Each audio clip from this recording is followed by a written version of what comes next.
बोलो सतगुरुदेव की जय।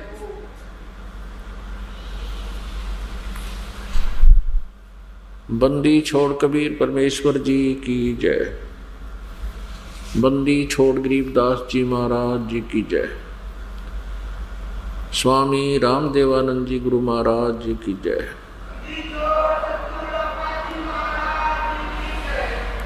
सर्व संतों की जय, सर्व भक्तों की जय,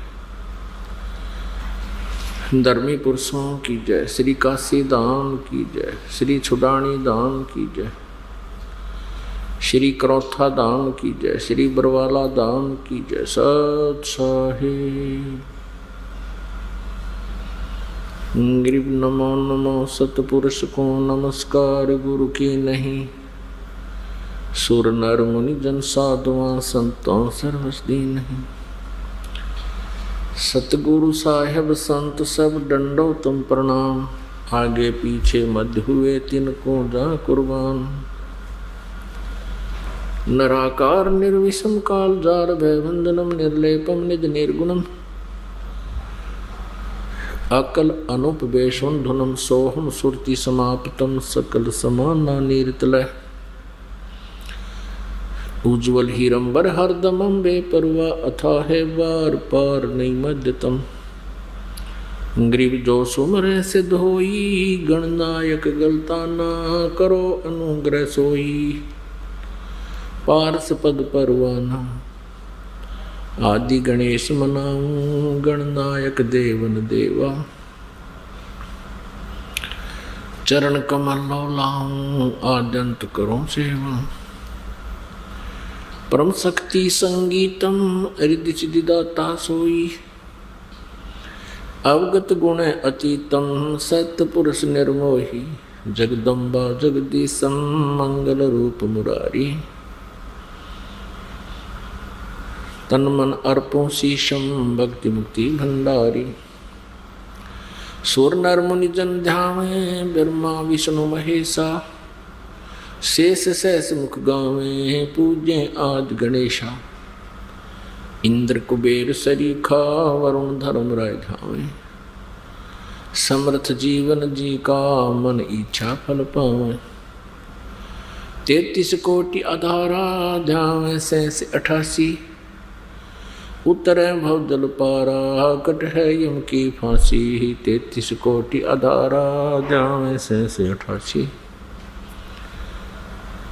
उतरे भव जल पारा कट है यम की फांसी। कर जोरों विनती करूं धरूं चरण पर शीस। गुरु जी राम देवानंद जी महाराज ने दियो नाम बख्शीश। कोटि कोटि सिजदा करूं कोटि कोटि प्रणाम। चरण कमल में राखियो मैं बांधी जाम गुलाम। कुत्ता हूँ गुरुदेव का रामपाल दास का नाम। गले प्रेम की जेवड़ी जाखें चुआ जाऊं। तो करो तो बावड़ू दूर दूर करो तो जाऊं। जो राखो त्यों ही रहूं जो देव सुख। जय इब कै सतगुरु मिले सब दुख आँखों रोए। चरणों ऊपर शीस धरूं कहूँ जो कहनी हो। कबीर गुरु जी मिलेंगे पूछेंगे कुशलात। आदि अंत की सब कहूँ, अपने दिल की बात। गुरु जी तुम ना भूलियो, चाहे लाख लोग मिल जाएं, हम जैसे तुमको बहुत हैं, तुम जैसे हमको नहीं। तुम्हारे विसारे क्या बना, मैं किसकी शरण में जाऊं। शिव विरच मुनि नारदा, तिनके हरते ना समाऊं। अवगुण किए तो बहुत किए, करते न मानी हार। बावे बंदा बख्श दियो, बावे गर्दन उतार। अवगुण मेरे बाप जी, बख्शो गरीब नवाज। जो मैं पूत कपूत हूँ, बोहर पिता को लाज। मैं अपराधी जन्म का, नख सिख भरे विकार। तुम दाता दुख भंजना, मेरी करो संभार। सूरत करो मम साइया, हम हैं भव जल माही। आप ही बह जावांगे जो, तुम न पकड़ोगे बाँ। बंदी छोड़ दयाल जी, तुम तक हमारी दौड़। जैसे कागज जहाज का, अब सूजत और न ठोर। परम पिता परमेश्वर पूर्ण ब्रह्म, परम अक्षर ब्रह्म, सर्व सृष्टि रचनहार कबीर देव जी की असीम कृपा से, कबीर साहब जी की असीम कृपा से हम सभी काल के जाल में फंसे हुए प्राणियों को तत्व ज्ञान रूपी एक नई दिशा हमें प्राप्त हुई है। उसी परमेश्वर ने स्वयं कृपा करके अपने गुण अनुसार कि वो प्रत्येक युग में आते हैं, अपनी जानकारी यानी परमात्म तत्व को स्वयं ही बताते हैं और आत्म ज्ञान भी वही प्रदान करते हैं। आत्म ज्ञान क्या होता है, परमात्म ज्ञान क्या है? आत्म ज्ञान है अपने विषय में जानकारी, हम कहाँ से आए हैं, हमारा यहाँ जन्मने और मरने के पीछे क्या कारण है, इसकी क्या आवश्यकता है। मृत्यु के उपरांत ये प्राणी कहाँ जाता है, इसकी क्या दशा होती है, इस प्राणी को क्या करना चाहिए, मानव जीवन प्राप्त करके इसने कौन से शुभ कर्म करने चाहिए, कौन से अशुभ ना करने चाहिए। यह जानकारी आत्म ज्ञान कहलाता है। परमात्म ज्ञान है पूर्ण ब्रह्म परम अक्षर ब्रह्म की जानकारी। परम अक्षर ब्रह्म यानी परमात्म तत्व की जानकारी केवल स्वयं परमात्मा ही आकर देता है। ये हमारे सभी सद्गुरु साक्षी हैं इस बात की। पवित्र वेदों में यही प्रमाण है। ऋग्वेद मंडल नंबर 9 सूक्त नंबर 86 मंत्र 26 और 27 में, ऋग्वेद मंडल नंबर 9 सूक्त 82 मंत्र 1, 2, 3 में,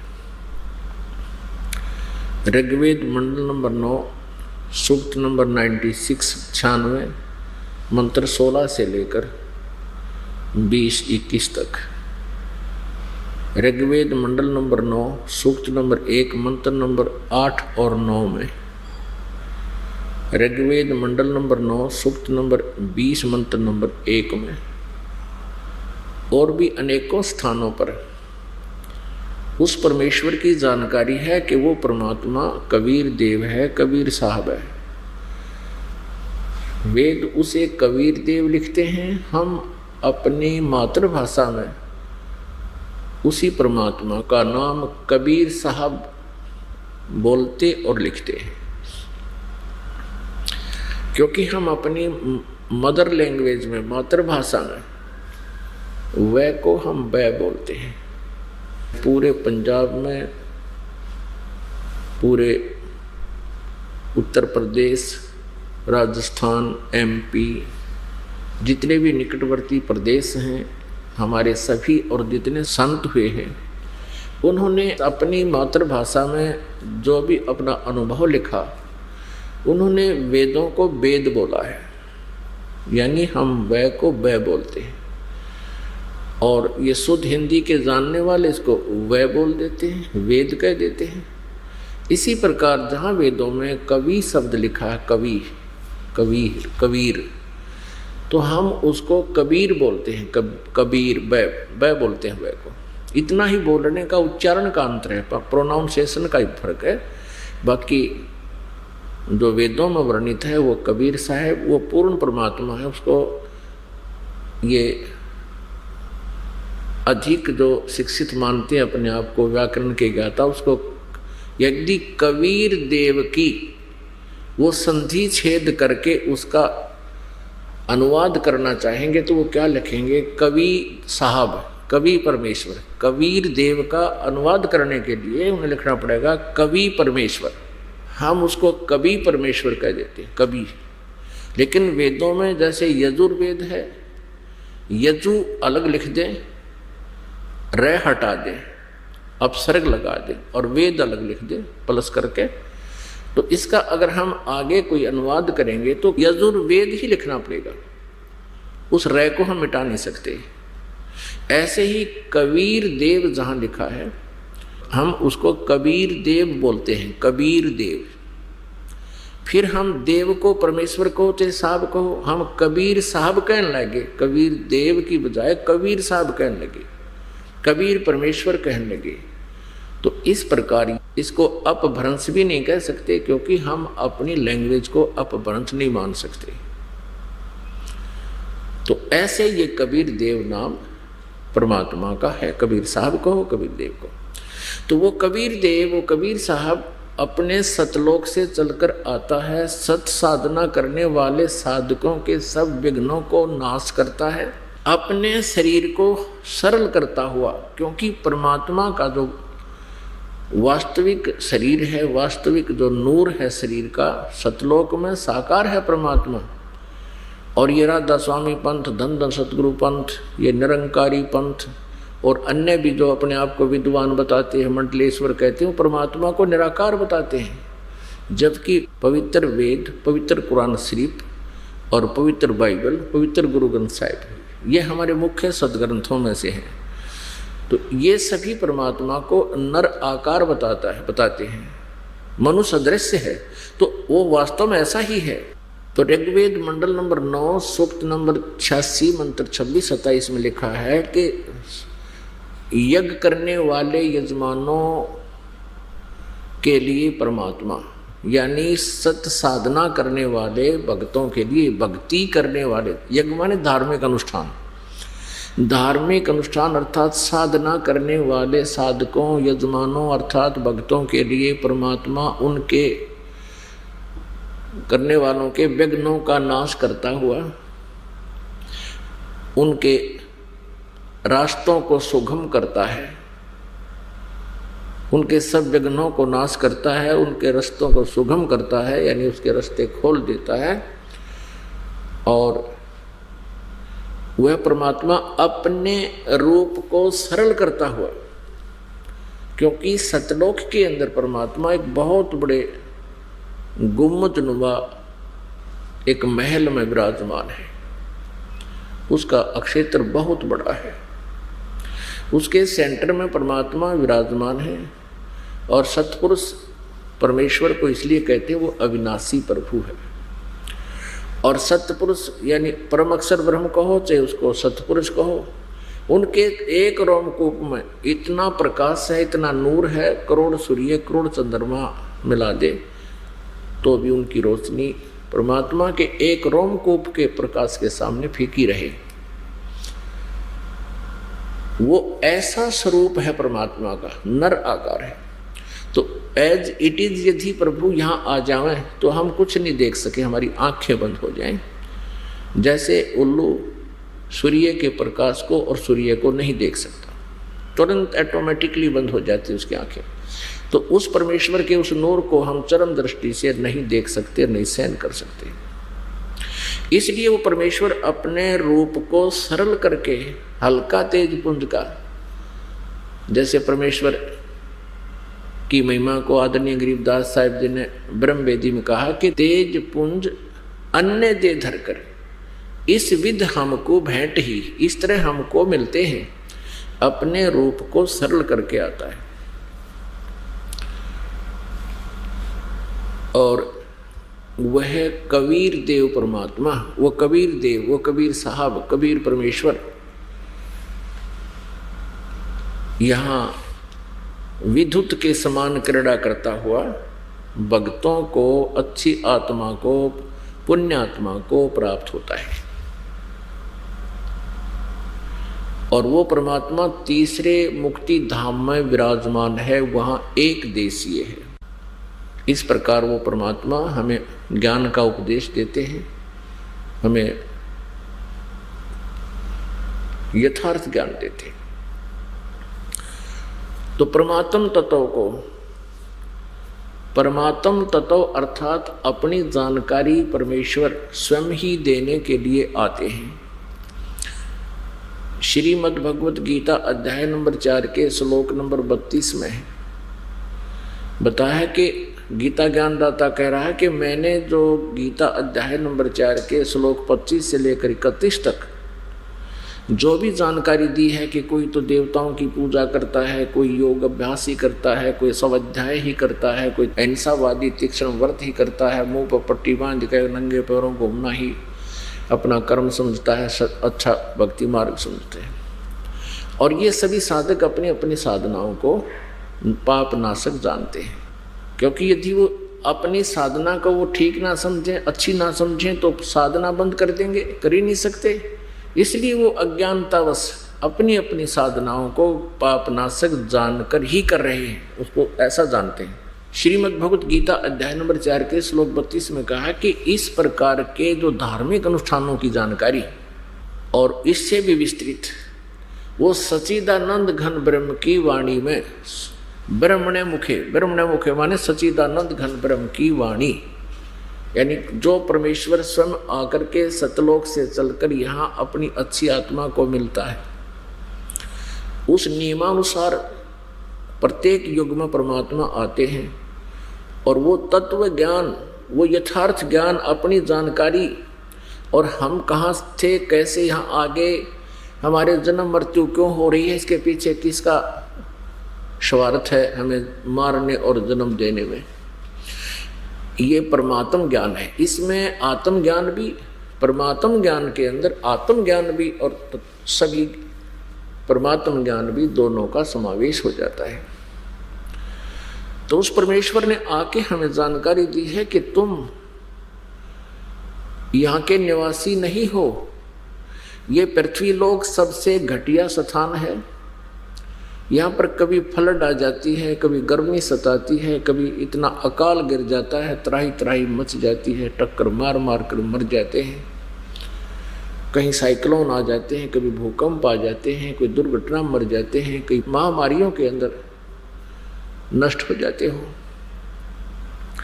किसी का पुत्र मर रहा है, किसी की पुत्री मर गई है, किसी की बेटी विधवा हो गई है, किसी का कुछ हो गया, किसी के हाथ कट गया, किसी की आंखें फूट गई, कोई पशु पक्षी बनकर कितना घोर कष्ट उठा रहे हो।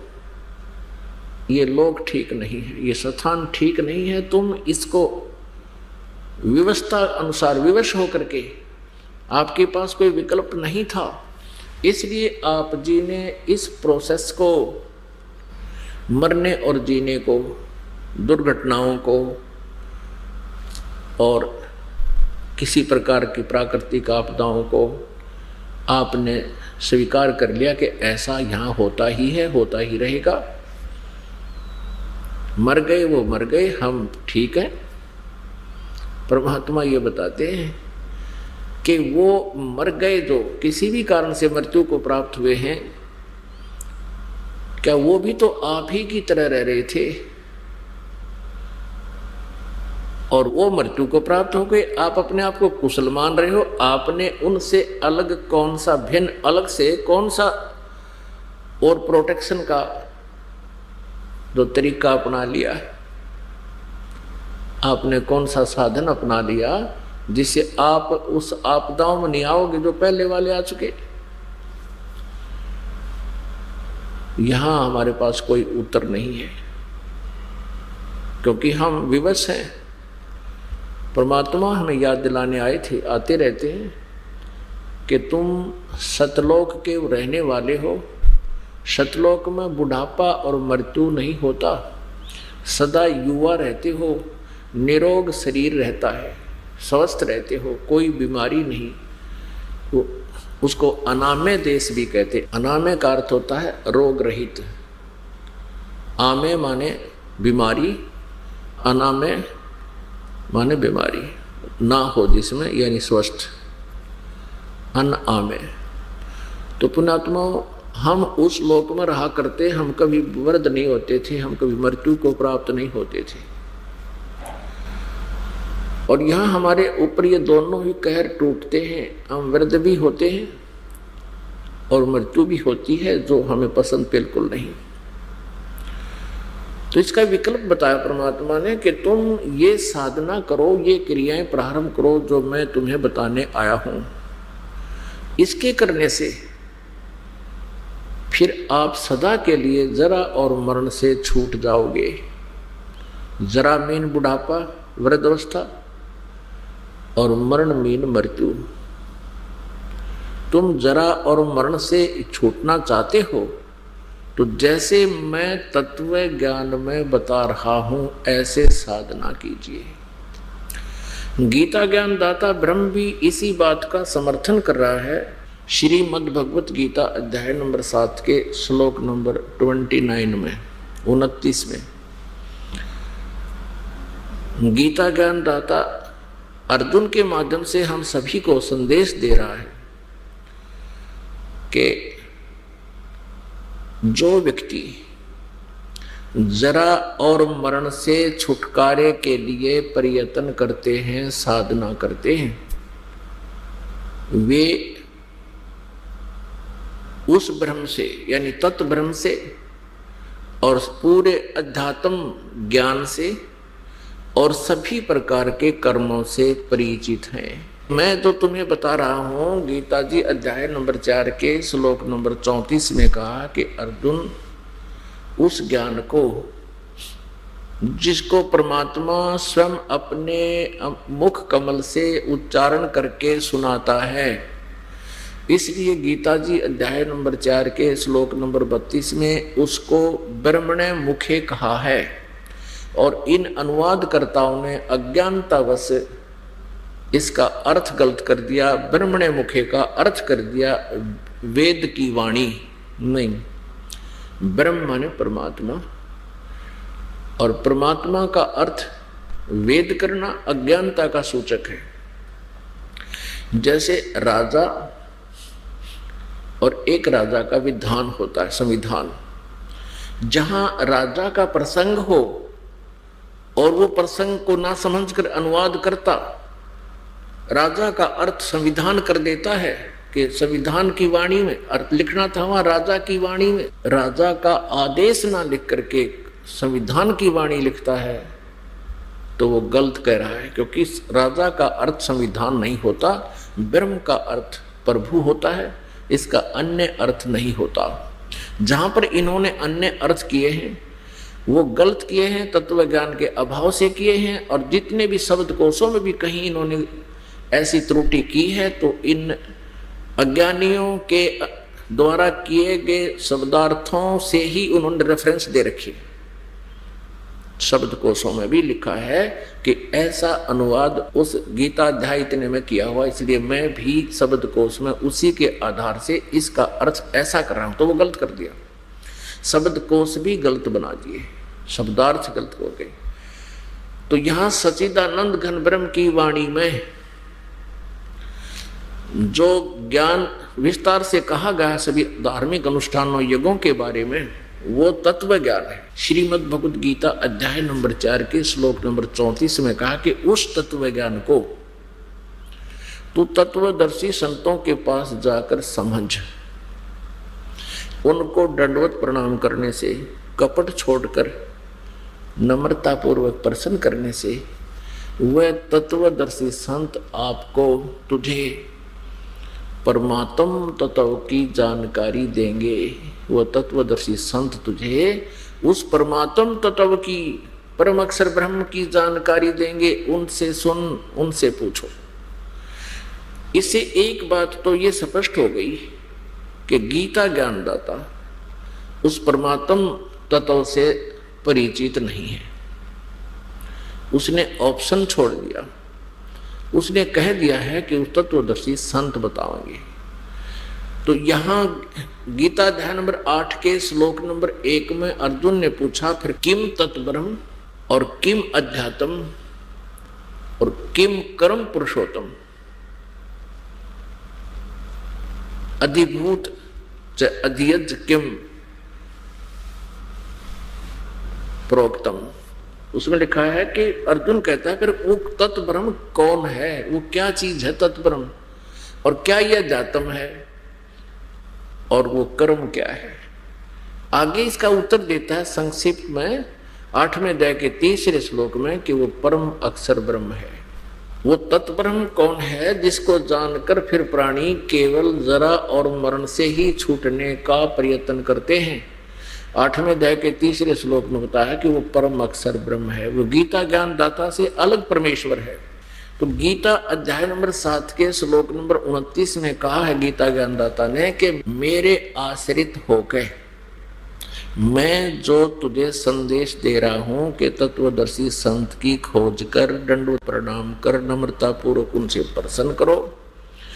फिर वो तत्वदर्शी संत उस सच्चिदानंद घन ब्रह्म की वाणी, उनके मुख से उत्तरित वाणी में जो तत्व ज्ञान है, परमात्म ज्ञान है, उसको बताएंगे। तो मेरे इस ज्ञान को आश्रित करके जो जरा मरण मोक्षाय यतन्ति ते, जो मेरे इस ज्ञान को आधार मानकर तत्वदर्शी संतों के पास चले गए, उनको तत्वदर्शी संत मिल गया, तो वो क्या करते हैं, वे तत्ब्रह्म तथा तत्ब्रह्म से संपूर्ण अध्यात्म से ज्ञान से, आध्यात्मिक ज्ञान से यानी तत्व ज्ञान से और सभी कर्मों से को जानते हैं, जानने वाले हैं, उनको जान चुके। तभी तो वो केवल जरा और मरण से छूटने का ही प्रयत्न कर रहे हैं। तो पुण्यात्मा, परमेश्वर ने आकर हमें ज्ञान दिया है, हमें बताया है कि तुम यहाँ पाप इकट्ठा करके काल के जाल में फंसे रहते हो, तुम्हें शुभ कर्मों की जानकारी नहीं है, सत साधना से आप परिचित नहीं हो, क्योंकि यथार्थ भक्ति मार्ग से यानी पूर्ण परमात्मा परम अक्षर ब्रह्म से, उसके पाने की विधि से, सतलोक जाने की विधि से परमेश्वर कबीर जी के अतिरिक्त या उन महापुरुषों को जिनको परमात्मा अपने विधान अनुसार, अपने गुण अनुसार, अपनी महिमा के अनुसार आकर मिलते हैं। जैसे अभी आपने ऋग्वेद मंडल नंबर 9 सूक्त नंबर 86 मंत्र 26-27, ऋग्वेद के ही मंडल 82 मंत्र 1-2, ऋग्वेद मंडल नंबर 9 के ही सूक्त 82 मंत्र 1-2-3, ऋग्वेद मंडल नंबर 9 सूक्त 96 के 16 से 21 तक और ऋग्वेद मंडल नंबर 9 सूक्त 20 मंत्र 1 तक 1 में। इसी प्रकार ऋग्वेद मंडल नंबर 9 सूक्त नंबर 1 मंत्र 8 और 9 में ये स्पष्ट किया है कि वो परमात्मा कैसी लीला करता है। वो अपने तीसरे मुक्ति धाम सतलोक से अमरधाम से चलकर आता है, वो वहाँ विराजमान है, वहाँ रहता है, अच्छी आत्मा को मिलता है जो श्रेष्ठ आत्मा होती है। जैसे आकाशीय बिजली उसी धातु पर गिरती है जिसमें उसका अट्रैक्शन बनता है, ऐसे ही वो परमात्मा उन पुण्यात्माओं की तरफ खिंचा चला आता है जो अच्छी आत्मा होती है। उनमें से कौन कौन है? आदरणीय धर्मदास साहिब जी, आदरणीय मुरुखदास साहिब जी, आदरणीय नानक साहिब जी, आदरणीय दादू साहिब जी, आदरणीय गरीबदास साहिब जी, आदरणीय गीसादास साहिब जी खेखड़ा वाले, आदरणीय गरीबदास साहिब जी छुड़ाने वाले हरियाणा वाले, और आदरणीय नामदेव जी। ऐसे महापुरुषों को तो बहुतों को मिले हैं, लेकिन हमारे पास जो प्रमाणित से हैं उनमें से विशेष कर ये आधा दर्जन के करीब तो दास को उनका जानकारी है।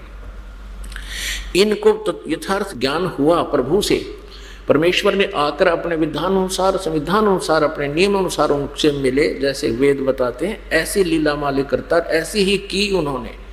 वेद तो इस दास ने अभी देखे हैं 2-4 वर्ष से, और ये लीला 600 वर्ष पहले परमात्मा ने की हुई है, और प्रत्येक युग में उन्होंने की है। वो स्वयं अपना प्रमाण दे रहे हैं अपनी सच्चिदानंद घन ब्रह्म की वाणी में, अर्थात कबीर वाणी में, कि वो परमात्मा ऐसे करता है, वो ऐसे ही उन्होंने किया हुआ है।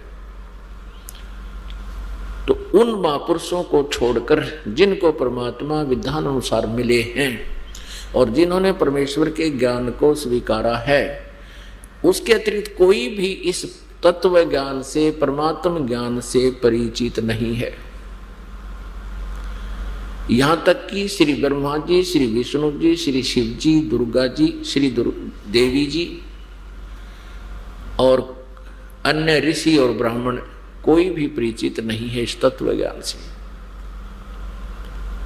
ये सभी डलेड हो रहे हैं।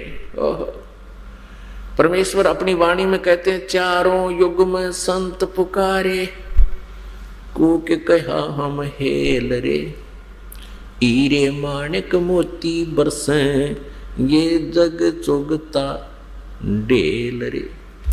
सच्चिदानंद घन ब्रह्म की वाणी में, अर्थात कबीर वाणी में, जिसको सूक्ष्म वेद भी कहते हैं, उसमें ये यथार्थ ज्ञान सच साधना लिखी है, और उसमें पूर्ण परमात्मा के पाने की, जरा मरण से छूटने की सब साधना, सब विधि विस्तार से कही गई है।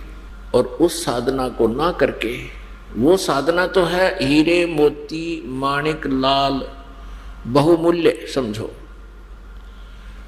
और ये जग चुगता ढेल रे। ढेल माने कंकर, डले ढेले, डले इकट्ठे कर रहे हैं, ये कंकर पत्थर इकट्ठी कर रहा है। आन उपासना, जो सच्चिदानंद घन ब्रह्म की वाणी में जो साधना वर्णित है उस तत्व ज्ञान में, उसके अतिरिक्त जो भी साधना, जो भी नाम जाप आप जी कर रहे हो, वो कंकर पत्थर कौड़ी इकट्ठी कर रहे हो, हीरे मोती लाल जान के, ये आपको भूल लगी हुई है। इस भूल को मिटाने के लिए परमात्मा स्वयं आते हैं, कहते हैं, चारों युग में संत पुकारे, कोक कहा हम हेल रे, हीरे माणिक मोती बरसे, ये जग चुगता ढेल रे। अपनात्मा, बच्चा जब तक किसी कक्षा में पढ़ रहा है तब तक वो अपने सिलेबस को रिपीट करता रहता है। उस सिलेबस से उसका पीछा तभी छूटता है जब वो सक्सेस हो जाता है, सफल हो जाता है, उत्तीर्ण हो जाता है। आप जी अभी शिक्षा में हो, आप अभी पढ़ रहे हो, आपका एग्जाम, आपकी परीक्षा होगी कब? जब आपकी मृत्यु होगी।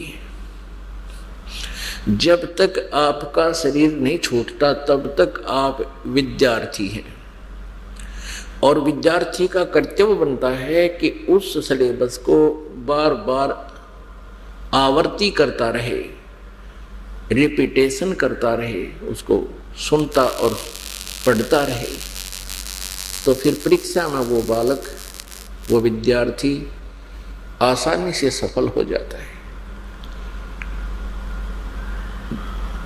जब आप यहाँ से संसार छोड़कर चलोगे तब आपकी परीक्षा प्रारंभ होगी,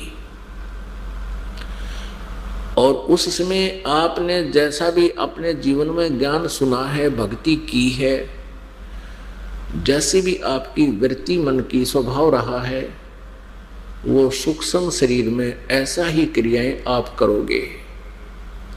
जैसे आप सौपन में, जैसे जिसकी दिनचर्या जैसी होती है, तो सौपन में भी वो ऐसे ही बोलता है, ऐसे ही बिरड़ाता है। एक समय हमारा दादाजी के भाई का पुत्र, यानी हमारा चाचा लगता था, वो खेतों में बाजरे का रखवाला रहता था। पहले चिड़ियाएं बहुत सताया करती थी, और उसके ऊपर एक मंच बनाकर लकड़ का, उसको डामचा कहा करते, जोंडा, उस पे खड़ा होकर के चिड़ियाओं को हलकारा करता था, उनको डराया करता था, आवाज लगाता था, हुर्र, और ऐसे उसमें गिलोल से गोफिया होता है वो मारा करता था, फटका करता था से, जिससे वो भाग जाती थी। सारा दिन ऐसे करता था, और वो सादा सा आदमी था। ऐसे एक दिन हम ऊपर पढ़ रहे थे, यही सितंबर का महीना था, रात्रि का समय था। वो आके ऊपर छत पर सो गया, हम चौबारे के आगे बाहर दीपक जलाकर पढ़ रहे थे। 12-1 बजे तक हम जागते रहे, पढ़ते रहे, तो एकदम उसने ऐसा जोर से करा, हुर्र, हम एकदम डर गए, कूद के पड़े, क्या हो गया चाचा को। हमने उसको उठाया, हमने कहा क्या हो गया काका, तेरा क्या हो गया। वो ऐसे ऐसे कहने लगा, भाई मैंने ऐसे सोचा, मैं खेतों में खड़ा हूं और चिड़िया बाजरे को खा रही है, मैंने जोर से आवाज लगाई उनको डराने धमकाने के लिए, इसलिए मैंने सपना आ रहा था। तो पुण्यात्माओं, जैसी रिहर्सल दिन में होती है, वैसी ही रात्रि में स्वप्न में भी वैसा ही उसकी वृत्ति बनी रहती है, ऐसे ही वो बिरड़ाता है। तो ऐसे ही जैसे कोई रेढ़ी लगा रखी है, केले बेच रहा है, ले ले 2 के 5, 2 के 5, 20 के 10, 20 के 10, तो वो सपने में भी नहीं बोलेगा ले ले 20 के 10, 20 के 10, क्योंकि उसका अभ्यास बन गया। तो ऐसे आप जी ने अब अभ्यास बनाओगे, जैसा यहां गप्पे मारोगे तो सपने में भी वो गप्पे याद आएंगे। जब आपका यह शरीर छूट जाएगा, सूक्ष्म शरीर में आप रहोगे, तो वहां आपकी परीक्षाएं प्रारंभ होंगी। आपने जैसे जीवन काल में जैसा भी संग्रह संचन किया है, कोई बकवाद घड़ी है या मालिक को याद किया है, जैसी भी आपकी विनम्रता या अभिमान, जैसा भी आपने संग्रह करके गए हो, तो वहां आप वैसा ही, वही परीक्षा में आप लिखोगे, यानी वही आपका वैसा ही व्यवहार विचार होगा। तो परमात्मा कहते हैं, मौला बैठा मोर्चे और देखे जन की भेड़, 12 कोट यम किंकर जहां एक नाम की खेड़। अब जैसे आप जी को सौपन आ जाता है या आपकी मृत्यु हो जाती है, तो आपको ऐसा लगेगा जैसे सौपन हो गया। तो परमात्मा कहते हैं कि जो मेरा भक्त है, उपासक है, नाम ठीक जप रहा है, साधना ठीक कर रहा है, उसकी परीक्षा लेता है भगवान। कैसे लेता है कि मालिक मौला बैठा मोर्चे अपने निज स्थान से देख रहा है, और देखे जन की भेड़, मानी उसका गेम देख रहा है, मैच देखता है, उसकी भिड़ंत देखता है, उसका जो है लड़ाई देखता है कि वो कैसे लड़ता है काल के दूतों के साथ। जैसे काल के दूत आते हैं साधक के पास, सौपन सा बन जाता है, एकदम उसको वो अचेत हो जाता है जब वो लेने आते हैं, और वो गलती से आ भी गए आपके पास, तो प्रभु ये देखते हैं कि वे कौन सा हथियार प्रयोग करेगा इनको भगाने का। अब जिन्होंने सत्साधना की हुई है और ये ज्ञान आधार है कि ऐसी आपत्ति में आपने परमात्मा को याद करना चाहिए।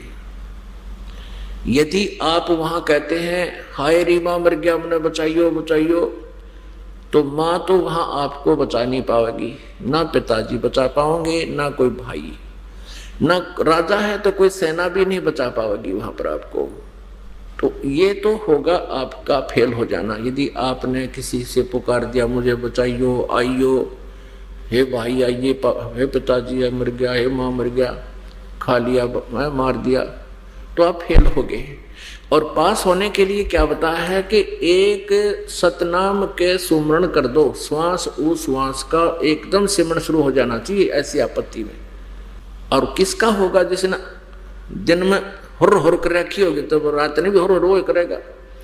तो जिसने दिन में यानी अपने जीवन काल में जैसे भी परमात्मा को याद किया हुआ है, उस सूक्ष्म शरीर में भी उसको वही याद आवेगा और वही प्रैक्टिस बनेगी।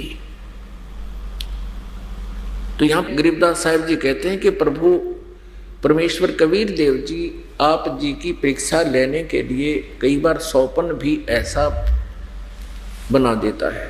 तो ऐसी आपत्ति में हमने परमात्मा के उस सतनाम का सिमरण प्रारंभ कर देना चाहिए। जिसके पास प्रथम मंत्र है और द्वितीय नहीं मिला है सतनाम, तो प्रथम मंत्र का भी जाप आप शुरू कर दीजिए। उसी समय भी यम के दूत किसी भी प्रकार की जो आपके ऊपर आपत्ति काल डालना चाहेगा वो नहीं डाल पाएगा, आप सुरक्षित रहोगे। तो ये आपका पास होना होगा। मौला बैठा मोर्चे और देखे अपने जन की भेंट, भेंट माने लड़ाई, उसकी तरीका देखता है, ये कौन सा फार्मूला अपना होगा। फिर उसका बता भी रहे हैं कि 12 करोड़ यम के दूत आ जाएं। 12 करोड़ हैं काल के दूत। कहते हैं सारे के सारे भी खड़े हों सामने तेरे आके, एक नाम की खैड़, खैड़ बोले जो टक्कर मारा कर ये पशु जैसे भिड़ते हैं। और कहते हैं एक वह खैड़ है जैसे दो सांड उड़ते हैं, भिड़ते हैं, दो भैंसे भिड़ते हैं, तो एक दूसरे का वह जो ऐसे सिर बढ़ाते हैं उसको खैड़ बोलते हैं कि उसने उसका खैड़ मारी। ये अपनी मदर लैंग्वेज है हमारी हरियाणा की देसी। तो कहने का भाव परमात्मा का है कि वो एक नाम की खैड़, सतनाम एक सिमरण कर दिया, हुआ खैड़ मार दी आपने, टक्कर मार दी 12 करोड़ के। और 12 के 12 करोड़ चक्कर काटते जाएंगे न, आपसे 100 फुट दूर जाकर खड़े हो जाएंगे। इसमें इतनी शक्ति बताई है, यथार्थ है ये बात। तो पुण्यात्मा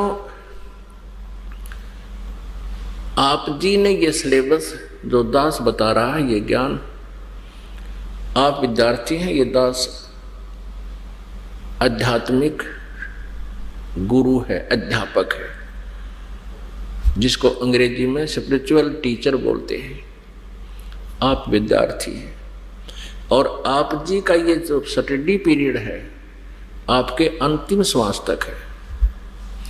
राम नाम रटते रहो, राम नाम रटते रहो, जब तक घट में प्राण, कब हो तो दीन दयाल के भनक पड़ेगी कान। अंतिम सांस तक है। ये तो सूक्ष्म वेद में थी ये वाणी है। और यजुर्वेद अध्याय नंबर 40 के श्लोक मंत्र नंबर 15 में वायु अनिलम अथ इदम अमृतम भस्मांतम शरीरम ओम कर्तु समर किलवे समर और कर्तुम समर। ओम नाम का जाप वायु अनिलम यानी श्वास उश्वास के साथ, जब तक तेरे शरीर का अंत ना हो भस्मांतम शरीरम, तब तक ओम कर्तु समर किलवे समर कर्तुम समर, ओम नाम का जाप। क्योंकि वेदों में ब्रह्म तक की साधना का ही स्पष्ट वर्णन है और परम अक्षर ब्रह्म की साधना के लिए ऑप्शन है। यजुर्वेद के 40वें अध्याय के मंत्र 10 से लेकर 13 में बताया है कि जो ज्ञान परमात्मा के विषय में तत्वदर्शी संत देते हैं, उनको उन्हीं से सुनो। यानी वेद ज्ञान दाता और गीता ज्ञान दाता एक ही है। तो उसने ऑप्शन छोड़ दिया है कि उस पूर्ण परमात्मा के पाने के लिए तो तत्वदर्शी संतों से ही आपने वो ज्ञान श्रवण करना पड़ेगा, सुनना पड़ेगा। तो कहने का भाव यह है कि सूक्ष्म वेद में भी यही बताया है कि नाम उठत नाम बैठत नाम सोवत जागबे, नाम खाते नाम पीते नाम से ती लागबे। यानी चलते फिरते उठते बैठते खाना खाने की तैयारी करते हो तो उस समय 2-4 नाम साथ में ले ही ले हैं। चलते हो फिरते हो रास्ते में जब भी दाव लग जा, बहुत बहुत याद करे परमात्मा के इस संदेश को। ठीक है, संसारिक टेंशन तो हमारे आजीवन बनी ही रहेगी, यदि काल न बना रखा है हमें यहाँ फंसाए रखने के लिए कि कहीं ये परमात्मा ना बचले।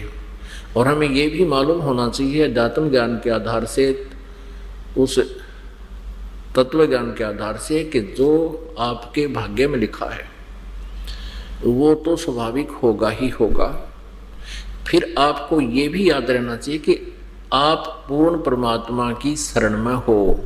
यदि आपके भाग्य में कोई भयंकर आपत्ति है, यदि आप सद साधना कर रहे हो, नाम का सिमरन भी कर रहे हो, मर्यादा में रह रहे हो, वो आपदा आपके भाग्य में है, कर्म प्रारब्ध कर्म में है तो भी नहीं होगी, क्योंकि हम उस समर्थ की शरण में हैं। तो ये इन ज्ञान के आधार से आप टेंशन को हल्का करके फिर नाम पर जोर दे सकते हो। और ऐसे आप बार बार याद करके भगवान की भक्ति, चलते फिरते उठते बैठते बस में सफ़र कर रहे हो। पहले हम क्या करते थे, दूसरे साथी जो बैठा होता सीट पर, कहाँ से आए हो, कहाँ जाओगे, क्या करते हो, कितने बच्चे हैं, आपका क्या व्यवसाय है, फिर कोई राजनीति की बातें छेड़ देते थे। यानी 2 घंटे वेस्ट करते थे। अब हमने ना तो ये पूछना कि आप कहाँ जा रहे हो, बस का पता ही है रास्ते में उधर जा रहा है तो कहीं ना रास्ते में उतरेगा या लास्ट तक चला जाएगा। अपना नाम आपके पास है, माला छोटी सी जेब में रख है, माला ना हो तो भी कोई ज़रूरी नहीं, अपना श्वास उश्वास का सेवन या वैसे मंत्र। अगर सीट मिल जाती है तो बैठ के और अगले डंडे पर सिर और मुँह कर ले नीचे ने, अपना मंत्र करता जा। न बोलना अगले वाले से, न पिछले वाले से, न बराबर वाले से, और न झांकी में देखना खिड़की में क्या आ गया, क्या जा रहा है। ये वही ढूंढ, वही मकान, वही पेड़ पौधे, दूर की दूर देख लो और कुछ भी ना दिखा उसमें। तो इस प्रकार हम कितना सदुपयोग कर सकते हैं इस मालिक के भक्ति और भगवान के नाम का। इस ज्ञान से आप अपनी भक्ति ढेर कर सकते हो, अनमितता कर सकते हो। अमित यानी जिसके कोई वार पार ना हो, इतनी भक्ति कर सकते हो। और फिर एक सिमरन श्वास का कितना कीमती है। आप असंख्य युगों से यहाँ कर्जवान बन गए हो इस काल भगवान के, क्योंकि आप इसके इस पृथ्वी रूपी विमान में सवार हैं और ऊपर स्वर्ग भी इसी का विमान है। ये सभी घूम रहे हैं, चल रहे हैं।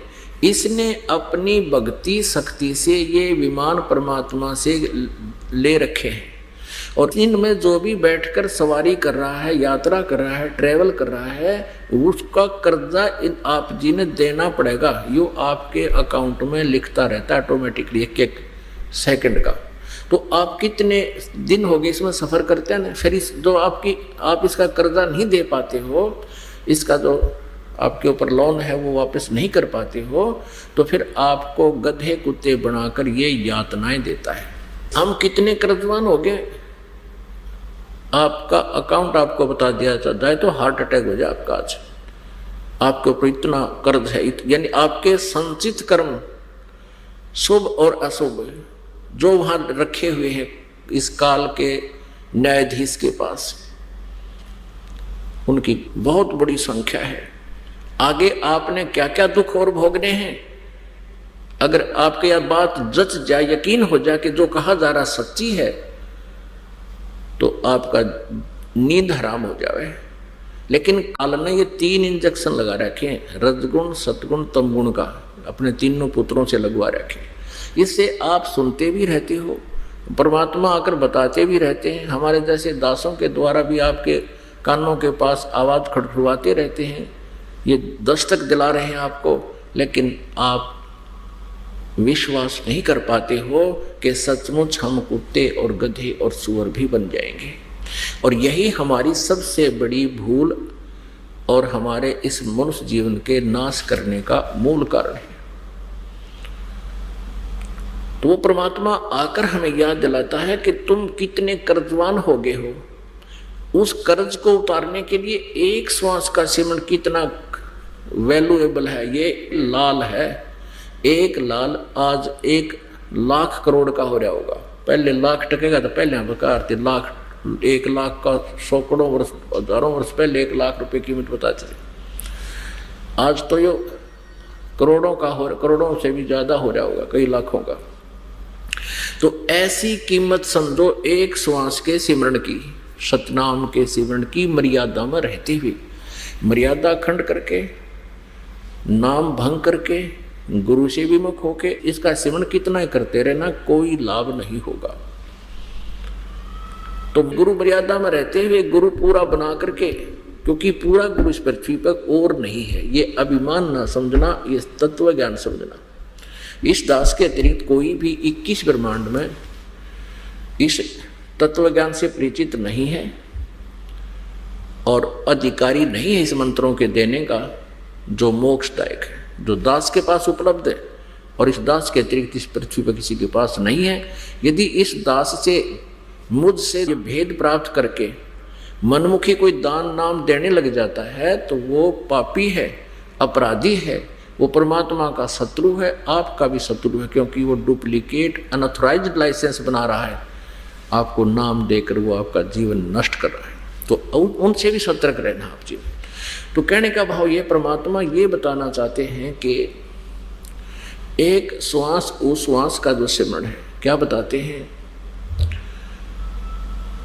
सतनाम पालड़े रंग होरी हो। सतनाम 2 मंत्र का है। श्रीमद् भगवत गीता अध्याय नंबर 17 के श्लोक नंबर 23 में इन 3 मंत्रों का संकेत है और इन्हीं के जाप का निर्देश है। ओम तत्सत इति निर्देश है ब्रह्मण त्रिविध समर्थ है।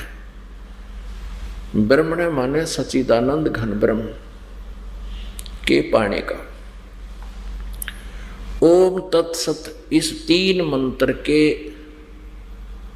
जाप का जो 3 प्रकार से त्रिविध है, 3 प्रकार से इसका सिमरन होता है, इसी का निर्देश है। निर्देश माने नथिंग एल्स, अग्रम मग्रम खती खत्म कर दी कि ये निर्देश है, ये डायरेक्शन है और कुछ भी नहीं है। ओम तो सीधा ब्रह्म का सार्वजनिक है, उसने कर दिया अपना मंत्र। तत् और सत ये सांकेतिक है। तो सतनाम ये 2 मंत्र से बनता है, एक ओम और दूसरा ये तत्, ये 2 अक्षर का सतनाम है। ये तत् भी सांकेतिक है, ये दास बताएगा, वो और मंत्र है। इन दोनों से को मिला करके सतनाम बनता है। तो क्या बताते हैं कि सतनाम पालड़ रंग होरी हो, यानी एक तराजू के, ये ताखड़ी होती है, अंग्रेजी में उसको बैलेंस बोलते हैं, उसके एक पलड़े में तो एक श्वास का सिमरन की वैल्यू रख दी जाए, सतनाम के एक सिमरन की वैल्यू कीमत। और दूसरी तरफ कहते हैं ये 14 लोक चढ़ावे। 14 लोकों में कौन कौन से है? विष्णु जी का लोक, शिव जी का लोक, ब्रह्मा जी का लोक, ब्रह्मलोक और दुर्गा का लोक और ये अतल उतल, ये सारे सब ये 14 लोक चढ़ा दे, रख दे दूसरे पलड़े में। और 3 लोक, पृथ्वी लोक, स्वर्गलोक और पाताल लोक, ये तो पासिंग रखे। पासिंग क्या होती थी पहले पुराने, हमारी मदर लैंग्वेज हरियाणा की मातृभाषा में पासिंग किसे बोलते थे? जैसे किसी की तखड़ी में जैसे सौदा लेने आता था व्यापारी। इस दास का जन्म किसान परिवार में हुआ, तो ये बनिए लोग आते थे, कोई गेहूं तोलता था, कोई बाजरा ले जाता था, तोलते थे तखड़ी में, और वो सबसे पहले उस बैलेंस को, तखड़ी को ऐसे चेक करता था इसमें कोई एरर तो नहीं है। यदि उसमें कोई एरर होती, मान ले एक पलड़ा ऊंचा एक नीचा हो जाता और वो डंडी ऐसे डंडी होती थी उसको पकड़ के ऐसे करते थे, तो वो उसको ठीक करता था, बैलेंस बनाता था।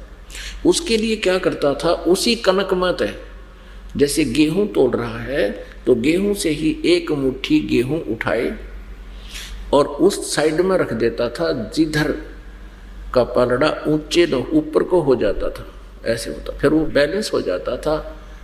10 ग्राम 20 ग्राम जितना भी 50 ग्राम कणक डाल देने से, फिर जिसमें कणक डाली है उसी में बट्टे रख दिए जाते थे और दूसरी तखड़ी के तराजू से कणक भर भर के और फिर तोली जाती थी। यानी असली सौदा तो अन्य है और पासिंग तो थोड़ा सा वो गेहूं था, एक मुट्ठी भर 100 ग्राम 50 ग्राम, उसको पासिंग के लिए यूज किया गया। पासिंग माने उस बैलेंस की, तखड़ी की कमी को ठीक करने के लिए, एरर को ठीक करने के लिए, वो नॉन एज पासिंग है, उसको पासिंग कहा करते हैं।